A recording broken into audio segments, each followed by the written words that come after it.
Gentleman yields. I now recognize the ranking member for 5 minutes or for his closing arguments.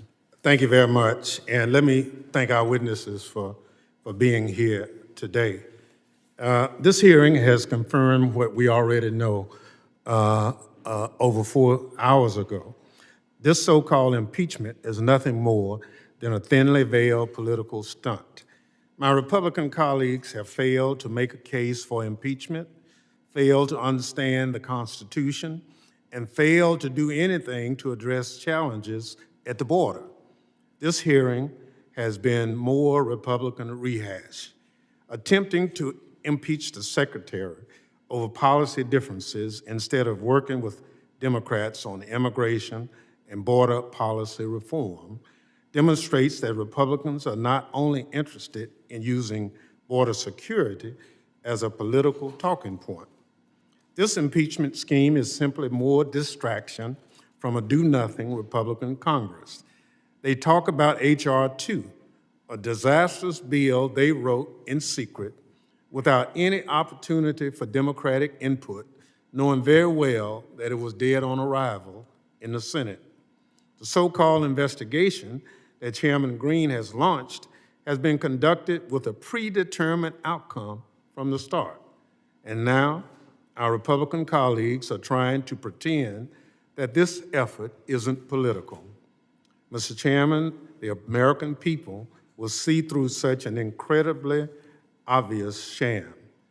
No matter how many times my Republican colleagues twist the facts to suit their narrative, there's absolutely no evidence that Secretary Mayorkas has committed an impeachable offense. No amount of yelling, finger-pointing, false righteousness, indignation can change that fact. And we heard today from Professor Bowman, the consensus from constitutional scholars is clear. Republicans have not made a case for impeachment. Even Republicans' favorite constitutional scholar, Jonathan Turley, has come out against this impeachment, not just because it is baseless, but because it is what a dangerous precedent it would set. As Professor Turley explained, impeaching Secretary Mayorkas, quote, is a slippery slope that we would be wise to avoid. Indeed, it is precisely the temptation the framers thought that they had avoided by rejecting standards for maladministration. It's no accident that Democrats invited a legal scholar to this hearing, while Republicans invited 3 partisan politicians. The Republican witnesses have no expertise in impeachment. One of the witnesses is facing 41 ethics charges. Another witness, State Supreme Court unanimously found he failed to perform the plain, unequivocal, and ministerial duties of approving information for a ballot initiative. But again, no expertise on impeachment. All we learned today from the majority witnesses is that some Republican politicians don't like a Democratic cabinet secretary. Republicans are pretending to provide accountability, just like they pretended to legislate these past months. In his opening, the chairman said there was no reasonable alternative to pursuing impeachment. Let me suggest some alternatives. Republicans could have supported funding increases for border security operations instead of voting against them. Republicans could provide additional resources requested by CBP. They could engage with the administration on immigration.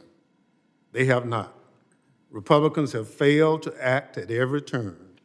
Instead of working with Democrats, they've wasted a year chasing a baseless impeachment to satisfy their most extreme right-wing members.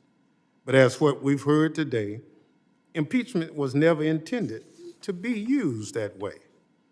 The Constitution's framers expressly did not include mismanagement, misgovernment, or maladministration as a basis for impeaching a cabinet secretary. My Republican colleagues may disagree with this administration's border policy, and that's their right. But to use impeachment to settle such differences is unconstitutional. Mr. Chairman, I understand the last year has been a tough one for Republicans and that your party would like to deflect attention elsewhere.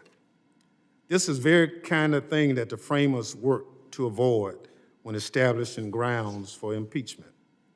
3 years ago, Mr. Chairman, you wrote, "Unity can be only achieved by focusing on where we find common ground instead of drawing new battle lines, and that every one of us has a role in bridging the divide." When Chairman Green is ready to listen to his own words, I want to be clear. Democrats will be here waiting to work on responsible and effective policies to strengthen our border security, using the levels of power that the Constitution actually gives Congress. But until then, we'll continue calling this sham impeachment for what it is, a political stunt. With that, Mr. Chairman, I yield back.